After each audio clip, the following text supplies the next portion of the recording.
Welcome. Good morning. Evening. Yes. You'll never know. Welcome to Interrogate the Devs, where we do just that. We interrogate them very nicely with questions, asked very politely. So, the idea behind this is that we get some questions from the masses, the end user, the customer, for game developers, and anything you might want to know about game development, games world in general, you can ask them. Now, to introduce our two developers here today, we have Evan, a experienced programmer. How many years experience in the industry at this point? It's 8 or 9 years now, I think. 8 or 9 years. You've been going as long as me? Yeah. Yeah, 8 years. 8 years? 8 years, yeah. Okay. So it would be 8 years now, actually. Yeah. 2018. It's been a while. And the other voice that you just heard then is Peter, who's Hi. worked as an artist across many different disciplines as well. Yeah, I'm a general artist of 8 years. I've been working in small studios. Yeah. Yeah, well, both of us have been. Both of us, yeah. Well, yeah, that's true.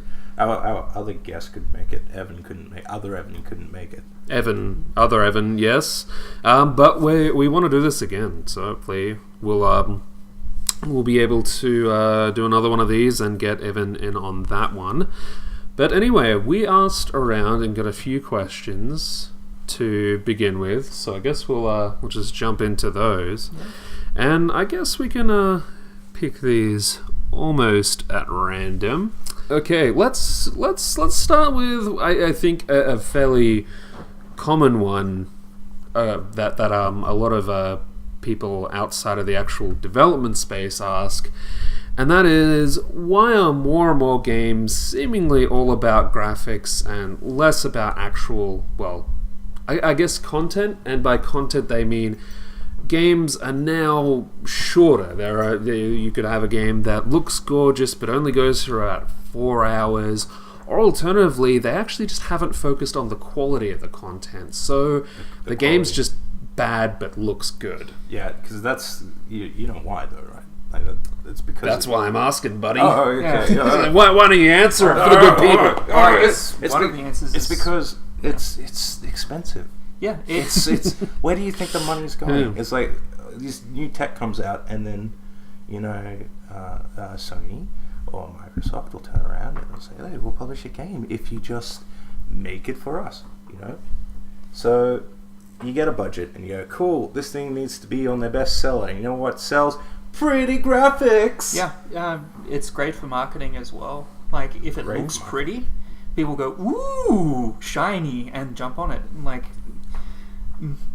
you don't really get people. Like, first thing you see when you log on to Steam is not the gameplay of a game. You see screenshots or a logo and all that sort of stuff. You don't see the actual gameplay of the game. Mm-hmm. And even with the trailers and that, they're not really showing off a huge amount of gameplay either. It's just, look at all this cool, pretty stuff. Yeah, and it takes a lot of time to get that right, and it costs a lot of money to keep us employed, because it's a living.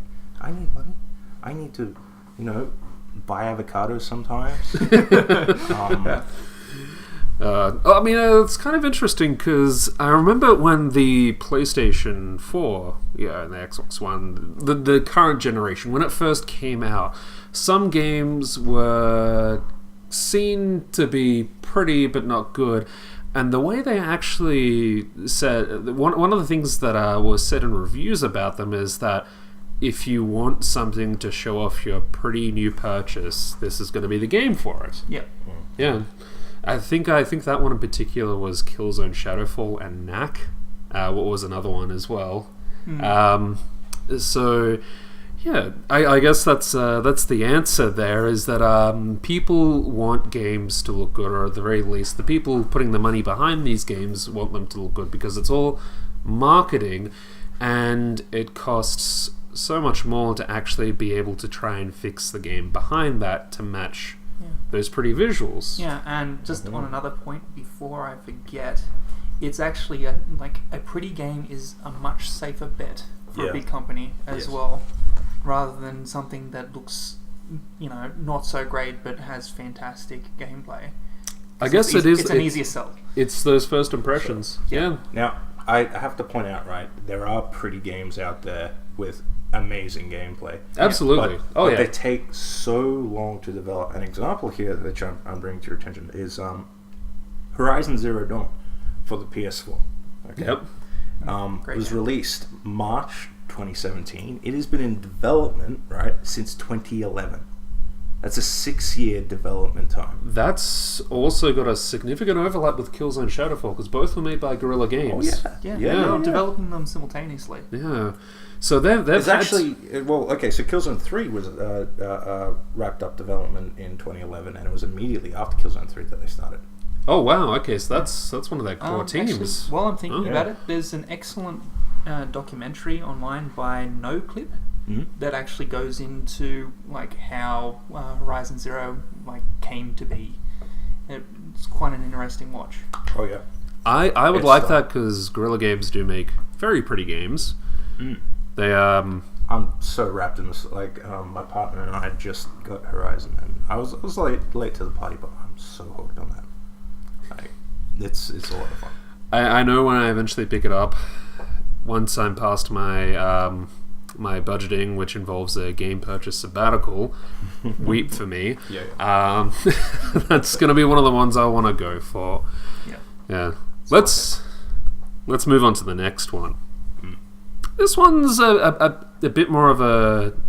Well, actually, no. You know what? I think this covers all three disciplines, because I was wondering whether to ask this one, considering our friend Evan, other Evan, isn't here. But I think this one's interesting enough not to leave alone. How do you decide what perspective a game should be in? Whether it should be in third person, first person, isometric? What goes into that? I think there's 2 points of that. One is creative direction from the start. Someone's got a vision. 2, it's design driven.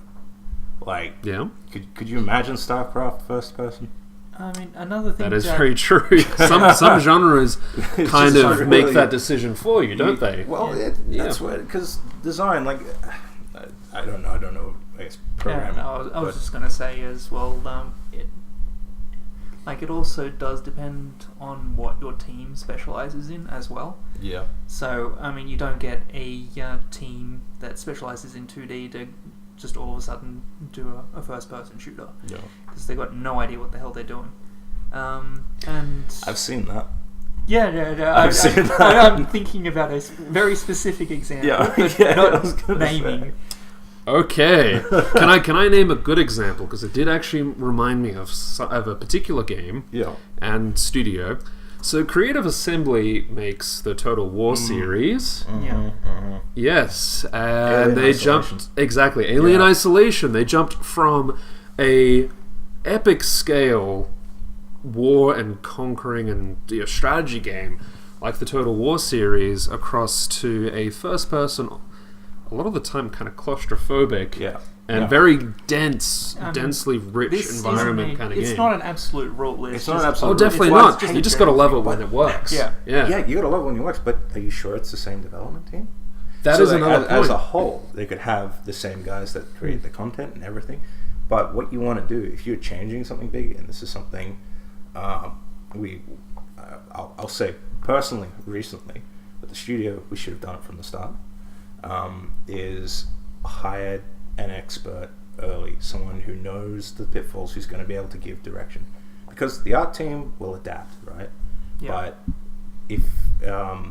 if they've been doing 2D stuff for ages, and they're like, yeah, sure, we know what to do for 3D, they'll run into problems. They'll run into all the pitfalls and everything. It'll be a shitty development cycle.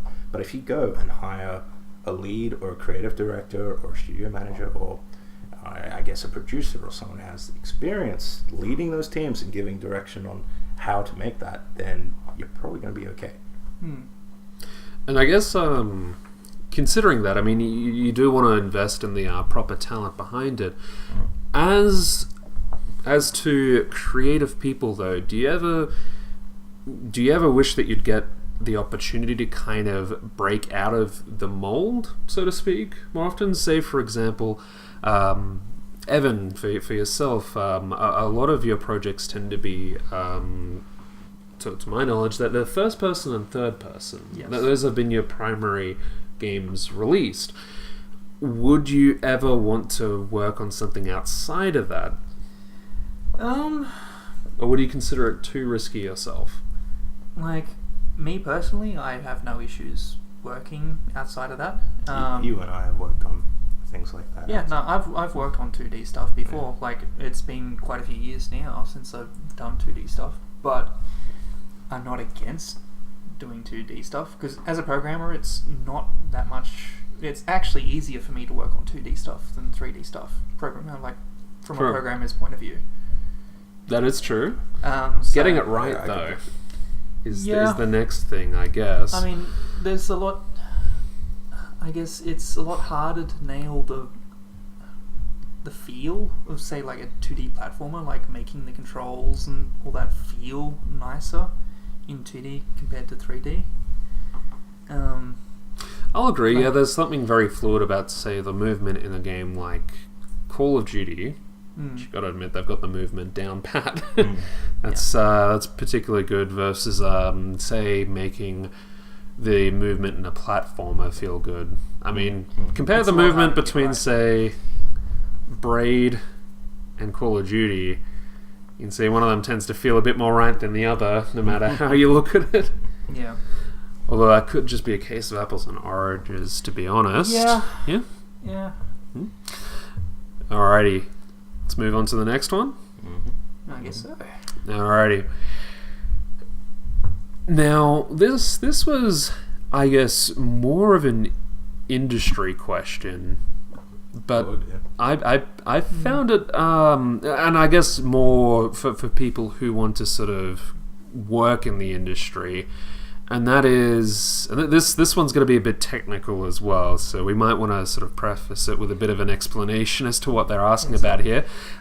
This question is, I suck at texturing. Is there room in the industry for someone who only does UV unwrapping? Now, to provide a very quick explanation as to what UV unwrapping is, when you make a 3D model and you have to basically paint it or add a texture to it, you need information that kind of says how that image, that 2D image, works on a 3D surface.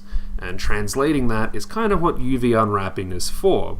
If you think back to that old maths problem where you have to look at a flat wireframe, or basically a cube that has been flattened out into a certain amount of shapes and has to fold up correctly into the cube again, that's perhaps that's pretty much going to be unwrapping, except on a much more complex scale. Like origami almost. Yeah, kind of like origami. Kind of like origami. Yes. So, Okay.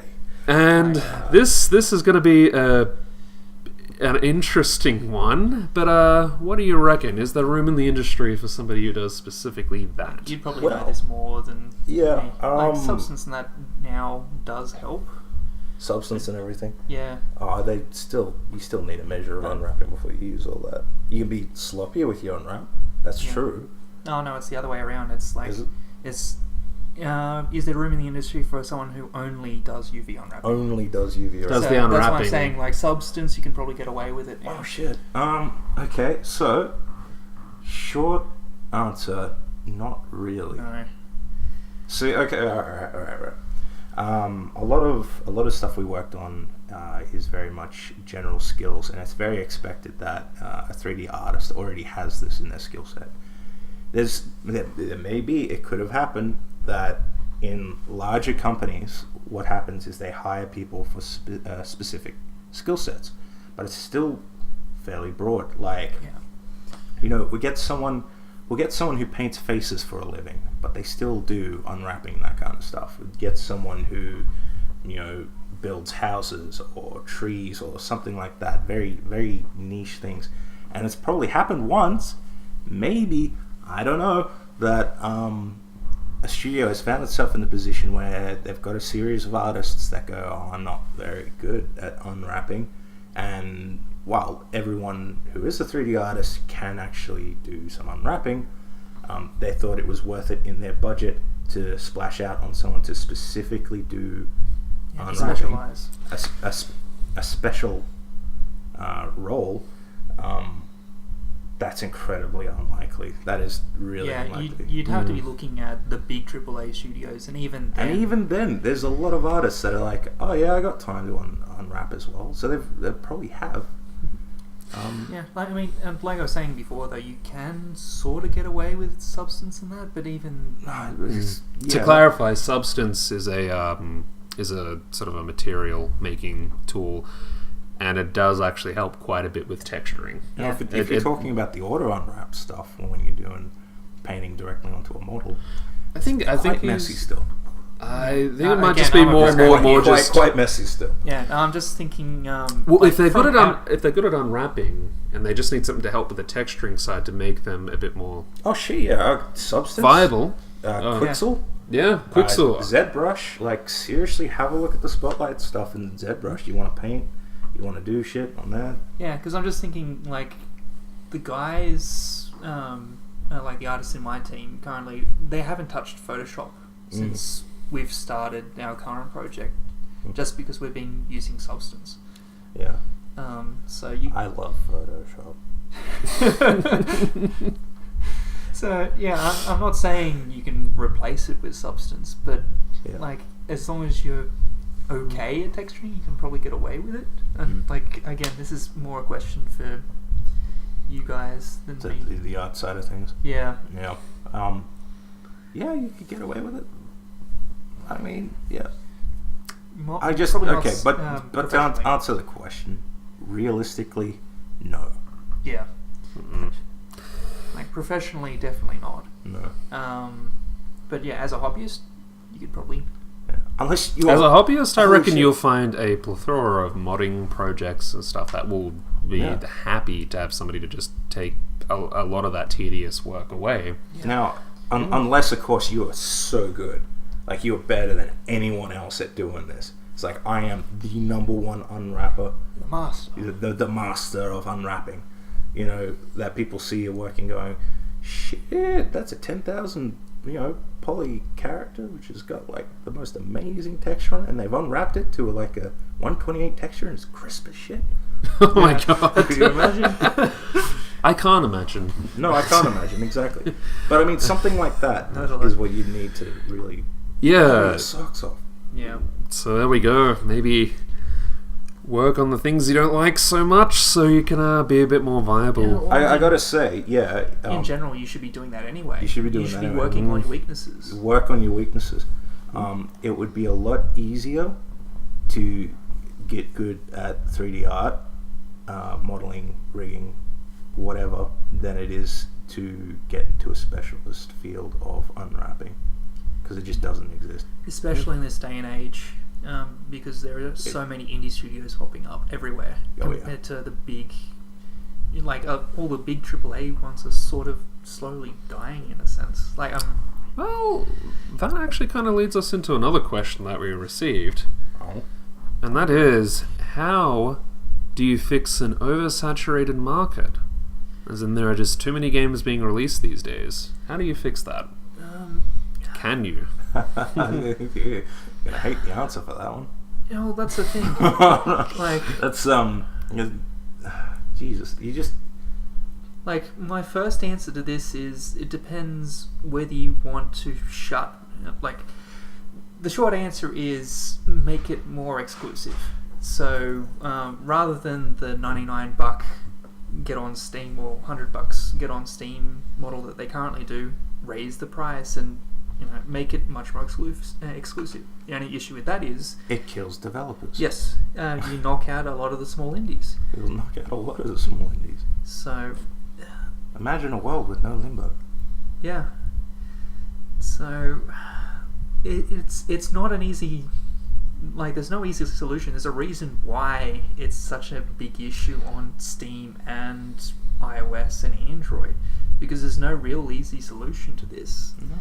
Like, as soon as you want to get more people onto the platform, make it like, if if you make it too easy to get onto the platform, then you get a lot of spam. But if you make it too hard, then nobody's going to go onto the platform. And the platforms there, things like Greenlight and the App Store and that kind of stuff, is set up to try and foster good games, good development studios. You know, the ones with the cool ideas. Yeah, that's a balancing act. Yeah, it is. I think Steam probably could have done a better job if they'd maybe set the rather than $100, setting it to like $1,000. Okay. Raising that barrier to entry a bit. Yeah, because for someone like an indie studio, $1,000 is doable still. Yeah, but not worthwhile for someone to be like, cool, you know, Candy Crush clone. Yeah, well, Candy Crush clone, and each level is its own game. Yeah. I think Jim Sterling did a big thing on asset flipping, and they really only make about $1,000. Yeah. So, for each asset flip. So if it's $100,000 per game, and they're only cancels out. Yeah. Which, when you think about it, that's very good data and could actually inform a lot of these decisions. Again, couldn't it? this is just from memory, though. I haven't actually sat down and looked at the data to see, Oh yeah, but the idea behind looking at that specifically to try and make that decision. Yes. I mean, a scary idea is that maybe that's how they arrived at the $100 to the entry. That's not all that crazy. You're either a make nothing medium earner, which is like a few $1,000, or you're top tier making millions of dollars. Again, I don't have the stats in front of me, and it's been a while since I looked at it, but there is a big difference between lower end and higher end guys in terms of say your PUBGs versus your say asset flip. Yeah. Man, I miss Valve. It'd be nice if they made games. It would be You nice. know what? Something that isn't a card game. I'm done. I don't need Half-Life 3 anymore. I'm kind of. I gotta agree. I'm excited to see what other people are doing. Yeah. Yeah. I can't say I've had any interest in the Half-Life series for a few years now. I think every honestly. 2 years, I'll crack it open again. You know, go do the playthrough and be like, that was a lot of fun. But that's it. Half-Life 2? Half-Life 2. Yeah. Yeah. And by far the best. Black Mesa, up until they're supposed to be releasing an update soon. Well, they're working on the Zen stuff. Basically redesigning of effectively a redo. Not even an HD remake. It's just a redo. They did. Yeah. That's not such a bad thing. It was pretty dodgy, wasn't it? Anyway. Alrighty. Well, speaking of beloved IPs, such as Half-Life, another question that we got was, why sell your IPs to publishers who have a history of mistreating beloved series? Money! That is basically the end goal. I was actually talking about this a bit earlier off mic, but IPs tend to start to plateau and then shrink after the first or second iteration. So it's actually in the best interest of the whoever's making it to sell it off as high as they can get it when they do see it sort of starting that downward trend. So the idea, I guess, is that if you hang on to it forever, you might end up in... It becomes worthless. In kind of like an anti-Seinfeld situation, if that makes sense. You haven't stopped when it was good. Yes. Yeah. So you basically want to sell it off, maybe not at its peak, but close to its peak. And I guess in that case, if you are selling off your IP, though, you do, in theory, and I mean, this really depends on whether you're in a financially stable position or not, you might have a bit more room to decide who you sell it to. Yeah. For example, if I were to sell my beloved IP to one of two entities, one of them being Electronic Arts and the other being, say, Blizzard, I can tell which one is going to be able to treat it with a bit more love and care. Yeah. Yeah. Again, though, it depends on the deal that they offer you as well. Like maybe EA will do some, like, not saying that they actually would, but doing some sort of I think deal my where, IP's got it's. yeah, I'm just thinking got like gusto. they might leave you in as, say, creative director or something like that, and Or actually a pay consultant. you, a consultant. You could be the actually- George Lucas of that IP. Yeah, and Yeah. like, You can maybe ruin give it you a salary or from the something like side. that. But yeah, they could do like something like that. Whereas Blizzard might go, "No, we're just taking the IP. It's ours. You have no Yeah. connection to it. That's it." So depending on the deal you get, you might go with someone else. So it's really quite a complex space, and I guess if you're a fan of an IP, you might not always see it that way, because all you've seen is just somebody sell off something that you love to a company that you might not like. Yeah. And that's it. Really doesn't take into account these things of, yeah, maybe it was a bad deal with these seemingly good guys, yeah. or Yeah. perhaps At you the know same- you at need the to. same time, You though- got bills to pay. Yeah. Like, unless Well, it's a really big company, like smaller studios, like when they're giving their IP over, it's like they're giving away their child. So most of the time, they're not like, "Oh, we're just going to sell it to the highest bidder because we just want money." Yeah. I know Interplay felt the pain quite a bit with Fallout. Yes. They did, which is quite unfortunate for them. And you know, these companies that they're selling the IP to as well have a lot of experience and resources for things that your development team doesn't have, like marketing, distribution, That's the things big like one. that. Yeah. So it's through publishers and stuff like that. I'm just trying to think of an example where an IP was sold off, and it was actually no. I just had one before. It's Fallout. Yes. Yeah. Yeah, so I guess, yeah, if you look at the difference between that, Fallout, I think, got a hell of a lot bigger with Bethesda than it ever kind of did with Interplay. Yeah. And that's got to hurt if you loved it from those Interplay days with Fallout 1, 2, Yeah, it's probably Tactics? Not tactics. Tactics. Wasn't a Not fan of Tactics. Tactics. Like Fallout is probably like 1 and 2 are probably some of my like all-time favorite games. Yeah. Sorry, Al. Yeah. Yeah.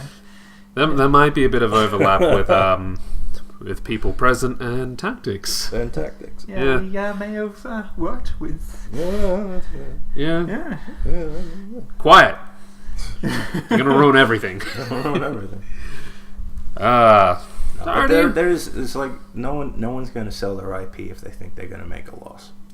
Yeah, not going to make a loss, and also not if they're going to give it to someone who's going to destroy it as well. Yeah. Like, in most cases, Yeah, anyway. You got to be desperate for that to happen. Yeah. Yeah. You got to have your back to the wall. Alrighty. And sometimes those companies become the bad guys. Like EA itself. You reckon they were always assholes? You reckon they were always doing the monetization shtick? That's what Been doing EA it for a stands while. for. It's eternally assholes, right? Yeah, they've been There was- doing it there for a while, though. They have been doing it for a while, but that's because they've been in the game for a long time. Yeah. Oh, yeah. One of the first. They were I think one of you the have first- people and who- back at the start, they had good intentions. You reckon they didn't just go, "Hey, you know what? Let's make money off of these people." I think you get your people who don't have a passion for the industry itself. They just know how to effectively reward it. Businessman. Exactly. Yeah. EA is a business, and it's in the business of making money. So if you're in this marketplace, right? You're a game developer. You get an awesome IP. You have a huge studio. You got to pay everyone. You know that if you don't do it properly, you know you're not going to have enough money to pay everyone, or the return's going to be so shit that you're not even going to be able to make the next game. And that's why we had loot boxes in And that's why you Battlefront had 2. loot boxes. Yeah. Loot, yeah, loot it's boxes not is a new symptom. idea. I think that is a... Anyway, That's a question I'd really like to have for when Evan's other on. Evan is here Yeah. as well, because that has so many... That Next has time. a lot of different sides to it. But let's maybe jump back to perhaps a bit of a more lighthearted question. Oh, yay! Yes. Alrighty. will a good open world superhero game ever be made? I think this is somebody. Right. No, okay. So I asked other Evan this, like not this Evan. Okay. Other Evan this because think about it. What was the last game? Like, what was the last good superhero game you played? I think there was the MMO City of Heroes. City of Heroes, and that was good. Also, DC Online wasn't actually DC that bad. Online. Yeah. I don't know if the mid or end game was any good. All I know is I punched an ape. You punched an ape. Yeah. That's pretty much it. And here's the thing: is like you look at the mechanics of a superhero. Let's say Superman. All right. Okay. It's a design question. This is actually. I would actually say it's a design question that I pose to other Evan. Is like, can you make a Superman game that's actually fun while maintaining his powers? Yeah. What's the risk? I mean, this also It's extends to a problem with a superhero as a character as well. It You know what? does. Let's save that one for other Evan. We should say Yeah, that. we should say Let's. But Yeah, just that's a think follow-on about it. question. Just think about Yeah. it because let's say you gotta go. You can do anything. You're invulnerable. Who are you gonna fight? You're faster than a bullet. Congratulations! You now have a game where you have to race from place to place to save things because that's where the challenge is. Oh god, that gave me a Superman 64 flashback. Like, just Pretty thinking, much. Ugh. superheroes as like game mechanics are actually pretty boring. Yeah. When you think about it. Or it could really depend on the It's basically superhero. like going into like Doom or something and just putting on God God mode, mode. infinite ammo, and then just running around. You get bored of that pretty quickly. It's So- fun for so like make- the first few seconds, Yeah. and you're like, yeah, but so then it's you never come making back. it fun, like doing the balancing act to actually make it fun, which is it's hard. Yeah. It's Yeah. not an easy challenge. Definitely not. Yeah, Anyway, Let's ask this one again for our next one. Yeah. Alrighty. Now this one is, I'd say it's definitely to a degree a political question, and to Wasn't be me. to be honest, I think I'd like to ask it now. But I honestly think this is a question we might just want to come back to at a later point as well, ask again. Yeah. And that is, how do you believe equality is going in the industry? How do you think that that there is equality in the industry? Or if not, is there progress towards achieving it? Now, I don't discriminate with my hires. I lived in a very diverse, multicultural, environment with our studio. We had a lot of people from, all over the world. What do we have? You had at least the South Korean? Yep. Yeah. So Claire, Sue, and Khan and Sine were from South Korea. And then we had Mark from Germany. We had Ilya from Russia. We had Sean from the US. And even there too, if it's gender diversity, Sine, Claire, and Sue also hired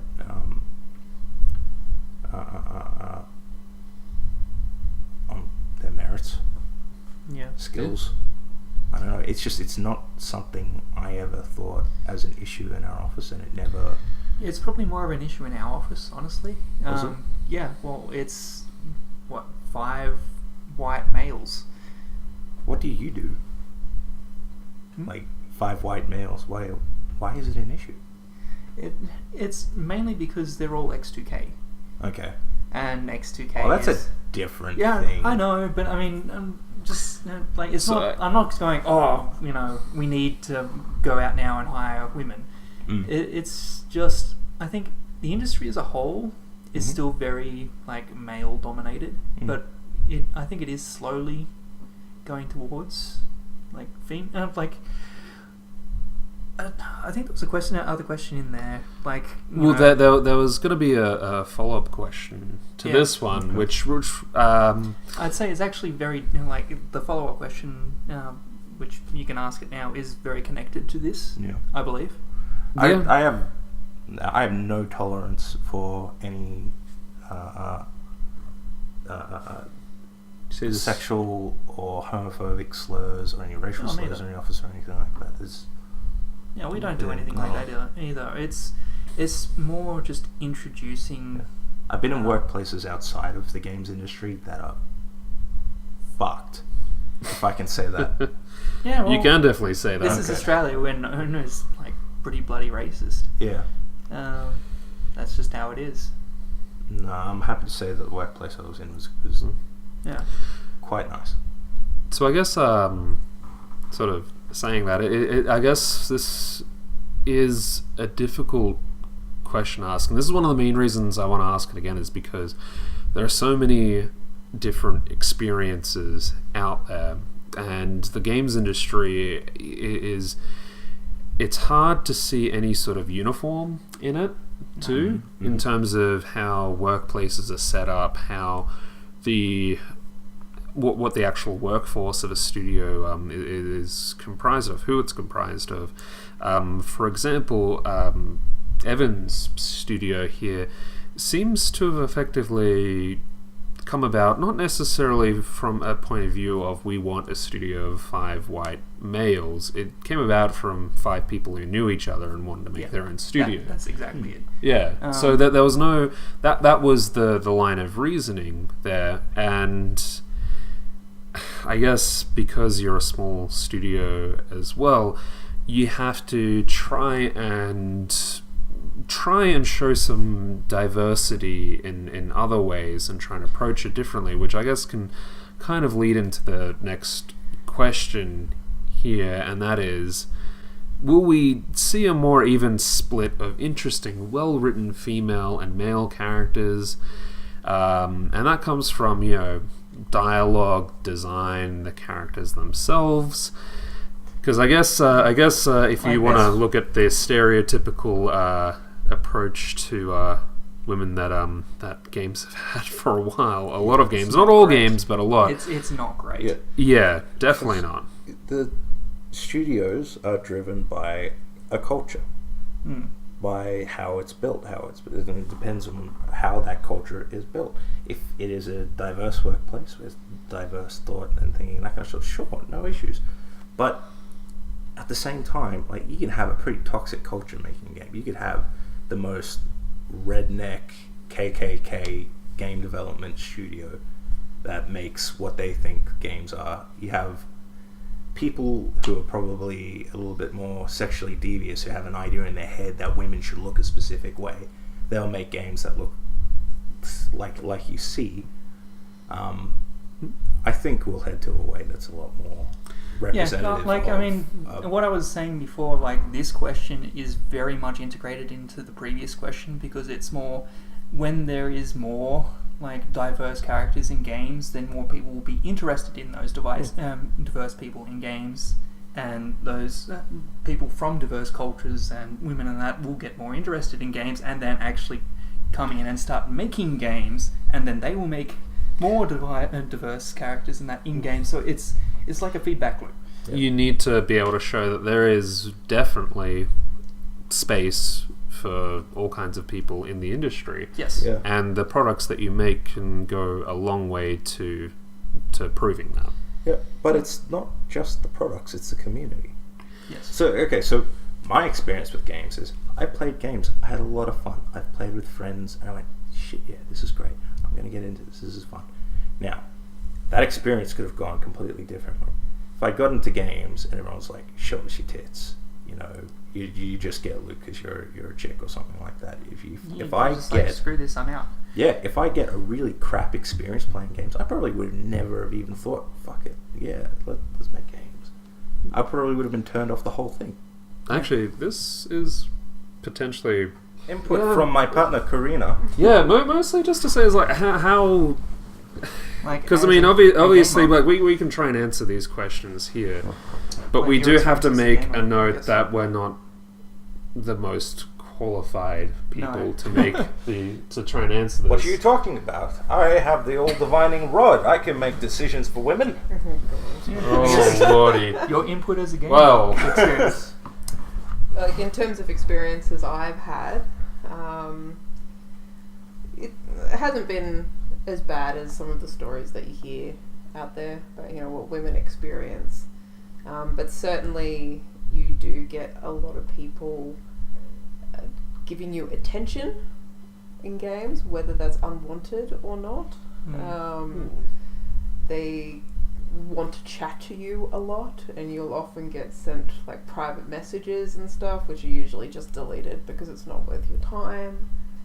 I found one of the best things to do, and I guess it's a shame that you end up having to do it, but is if you play as a male avatar, that often negates some of that excessive attention. Actually, the flip side of that is when I play as a female avatar. Yes, I was just going get to say free that. Shit. I noticed that in Destiny. It's like, why is this one person following me around and not saying anything? Yeah, see, that's really creepy. It It is. is really good. You know, when I'm trying to play a game, I just want to I want it to be on my own merit and my skills. And even if I'm not very good at a game, I want to try. But to then have someone go, "Oh, well, you're a chick, so let me assist you." It's like, I don't want that. Just let me do my thing. Even if I'm not great at this game, at least it's under my own steam. So the change in development culture, you want to see more women in games, and you need to have a much more positive time playing games, like a positive experience like I had. But that change comes at a community level. Well, so if you're in a community, don't do creepy shit. Just the general That's rule. good advice. They're not interested. Half the time, it's probably another dude. Like, Look, don't. Things It's not have improved over the years, and I know a lot of women who are in sort of the game industry. One of my closest friends is in animation. Another one who worked on like Mad Max Fury Road. So, they are starting to get out there and make an impact on the gaming world. Yeah, and I mean, you do have a lot more like female streamers and that as well. From different parts of the community. Yeah, that's. I mean, that's visibility. That's because I like to follow Counter-Strike, and there's a lot of trouble trying to actually convince some. I'm just gonna go ahead and say it, that they're pretty sexist.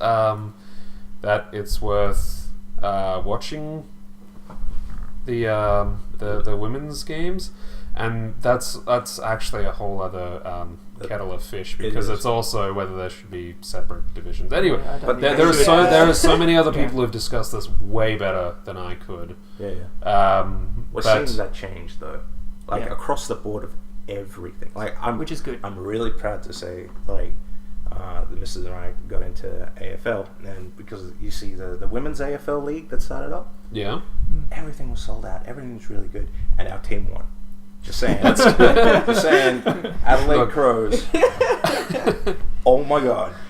I could not be more proud. But the turnout for that just says volumes for just how much that kind of thought is on the way out. It's a dying culture. Yeah, at the same time, it is still there. It's not dead yet, so we need to beat it down some more. Yeah. But it is getting better. Pretty tough. So I guess it's good to say that the experiences that you've had have been pretty alright. In terms of the game development space, Karina, I'm so sorry you get those random messages. Well, I mean, tell me who did it. Well, these days, Beat 'em up. you don't, if I'm going to play a multiplayer game, I usually don't use the mic unless it's really critical to teamwork, because, let's be honest, it's going to be a bunch of 12-year-old kids telling me how they fucked my mom. So... I don't think that's gender specific though. No, that's what To be honest, that's they for might- everyone. So I know a lot of people that are just So I often don't play a lot of the. I got worried about games my mom. anymore. Apparently, she slept with 3,000 people. They get around. Most of them 12. Apparently, my dearly deceased mother is still at it. This raises so many issues. I know. Oh my lord. But no, I think it's a lot better now than it would have been years ago. Yeah. It's improving.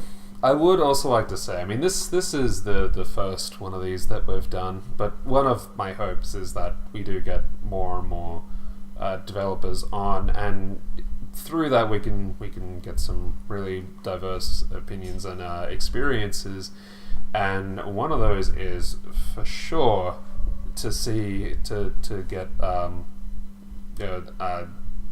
women on here who are in the games industry, who have been in it as well, because just because you're not in the industry anymore doesn't mean you haven't gotten a pretty unique perspective on it. So, yeah, we would really like to see somebody on here. I guess we kind of did answer whether we will see a more even split of interesting, well-written female and male characters, and that is ultimately we'll see more of it as we get better sort of represent. As the industry gets more diverse, we will. Yeah, and if you want it to, this is the other thing, you drive what gets sold. Yeah. In the community there. Put your money where your mouth is. Put your money where your mouth is, yeah.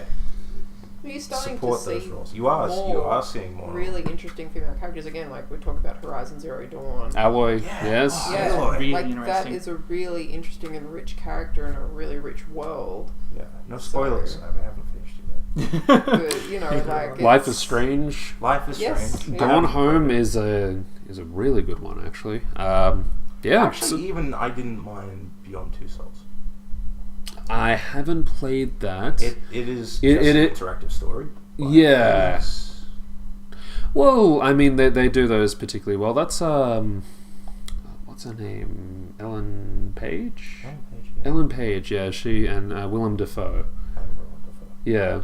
So I mean, it could be interesting. I don't think it fared too well when it was released, Nah. but it could be a good story. Now, this next question, I guess it really does depend on the kind of work that you've done, but you might be able to provide a bit of insight into it. It's also quite specific, and that is it counterintuitive to release anti-hacking patches on test servers first? I think the point they're getting at here is that if it's anti-hacking, wouldn't you just want to get it out there? And No. yeah, I gotta agree. Just- Any sort of patches. Like, you don't, like, as a general rule, you don't just magically make something live without testing it. No. Like, that's just stupid. Like, because it might be an anti-hacking patch, but that doesn't mean that there is now more holes in it. Like, Well, exactly. One of my current roles is change management in the ICT space, and yeah, you'll typically find that if you were to ask anyone, why did you release something to production or live from the get-go instead of testing it in your lower environments, they would say it either had to be a critical emergency or you are just very, very risky and you're a liability. Yeah. So I guess that's mostly it. And I mean, I guess another point to this is if you have test servers, wouldn't you really want to use them for things just like this? Isn't that what they're for? Like, I'm like, the question itself, I'm not sure whether they just want it on, like, immediately on the main server without testing, or whether they mean if you put it on the test server, that gives people more time to hack it. Well, I guess, yeah, that's a good way of looking at it as well. Do you basically give people enough time to work around it by the time it gets to your main servers? Like, either way, still, you'd put it on the test server, like... Yeah. Because... I don't think you can work around that. Something. Yeah. Yeah. So, whilst I just make pictures. So, yeah, Pete doesn't have to worry about this shit. No, I'm good. This is something I do worry about all the time, but People yeah. come and complain when, like, the guy is walking upside down with his feet through his head. No, or Well, you shouldn't have done that. Yeah. Something like that. Yeah. You shouldn't have done that. I claim creative differences. Yeah, I guess to answer that one, it's just too risky It is, to yeah. release it. Any kind of benefits you might get from trying to get ahead of people making hacks, you lose by potentially breaking something and damaging your product's image. Yeah, even more especially so. if you've got a big player base as well, Yeah.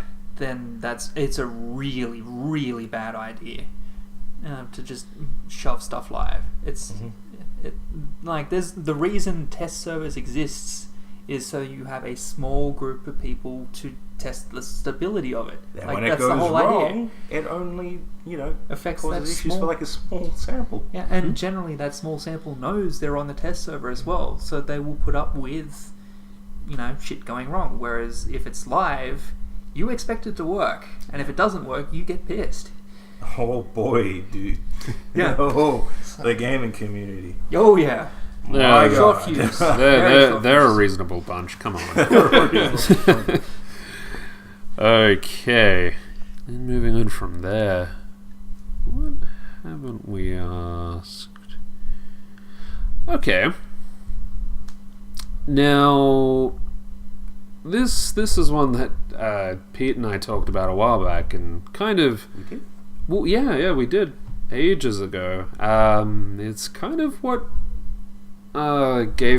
inspired the podcast here. Really, our question is, what goes into deciding how difficult a game should be? Oh. Do you make a game that is very approachable by all different types, or do you make a Dark Souls? Now, okay, so, and I remember where we talked about this. This is right. You're helping me paint my walls. Hooray! They look nice, by the way. They do look nice. Yeah, very pretty. Yeah. Okay.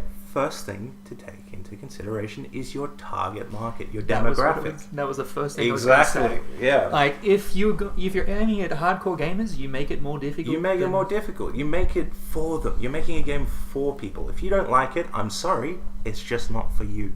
Yeah. If you don't like Dark Souls, don't play Dark Souls, because I can tell you someone has made a game for you. You just gotta find it.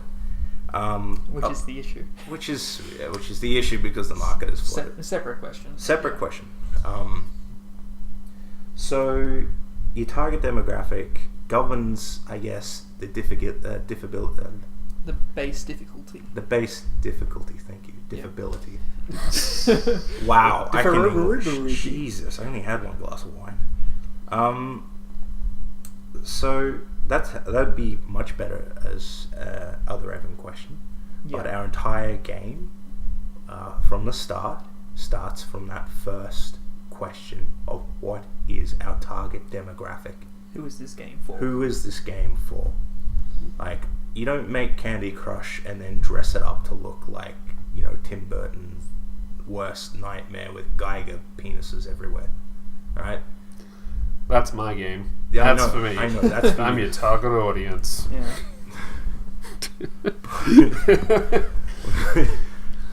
Yeah, That's good to know. and then I guess Look, the we're next, all learning here. Yeah, and I guess the next thing is also like your difficulty curve. You're difficult. That's pretty standard, though. It depends on the game again, though. Yeah, and your game And your learning curve. and your learning curve, and Dark Souls is kind of like the kind of people who like this, love going to see the dentist. They they're just like, throw it at me. Yeah. That's fine. Harder, daddy. Harder, daddy. And then again, you just play test it as well and see if you've hit the difficulty curve that makes sense. Exactly. Like, it's design. Like other Evan would actually probably have a better. You'd have a way better. So we should probably do part 2 with this. We'll do a question. part 2 of this one. Yeah, All right. Yeah, Yeah, let's do a part 2 of this one. And from our Him being a designer, but I can tell you now, like, difficulty, marketing, look, feel, everything is built around that. yeah, Who is your target demographic? Okay. it's very important. Very important. Moving on to the next one. If you could make a game for any system, old or new, which one would you pick and why? Do we get to travel back in time? Old or new? Oh yeah. No, So this is you're making it. Okay, you're making it at At its heyday. Yeah, At its we'll say heyday. that. We'll say that, yeah. Ooh. Oh, I know my answer. I'd probably want to make something for like the Game Boy. The Game Boy. Just because a while back I was actually playing around with DS, like a DS dev kit, and just the technical constraints and that is just fun Yeah. to work with. So yeah, just the Game Boy, A, because the Game Boy is just this really cool piece of hardware, and B, the technical constraints of actually getting a good game on there. Yeah. I think I'd have to go PS2. Yeah. But like That's not static. That is the cat ripping up the pole, by the way. how dare you? You do not insult the murder floof. Yeah, PS2. Yeah, PS2. But like, you know, when you started to see those platformers branch out from like, you know, you had your classic kind of platformers, and then Crash Bandicoot and everything came out on PS1.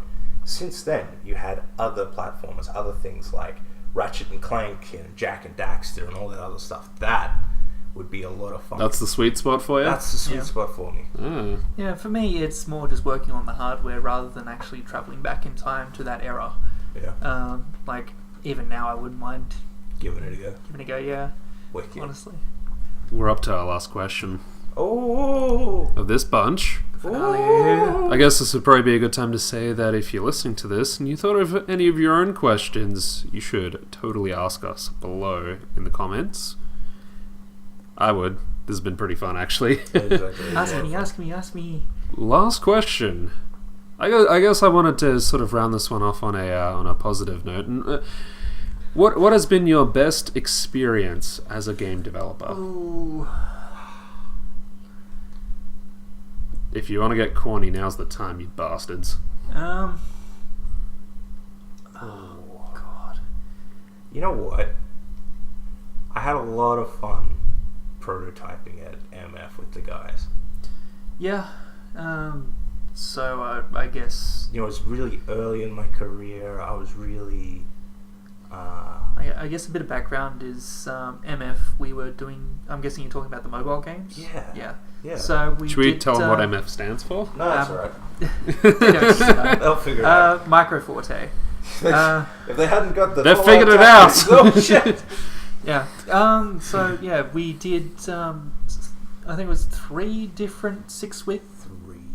Was it 3? It was a bit more than 3. Was it more than that? How many did we end up doing? So Well, there was 3 main ones. it was the first few weeks where we did... There was a few that were ready to do. There was... I'm trying to think of a way to say this. So there's the dress-up game. Oh yeah.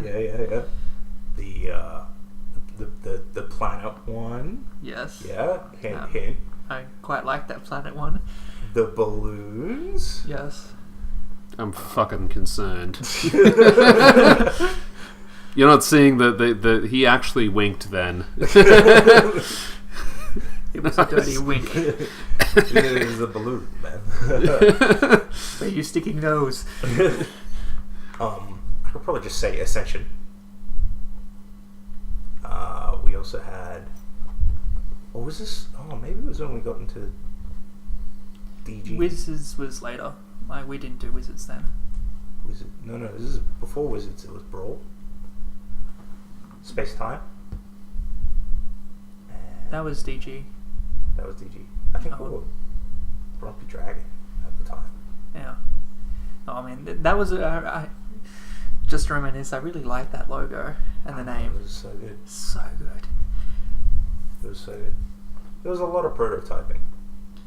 Yeah. There was a thing. There was a frog on the log thing. There was like a...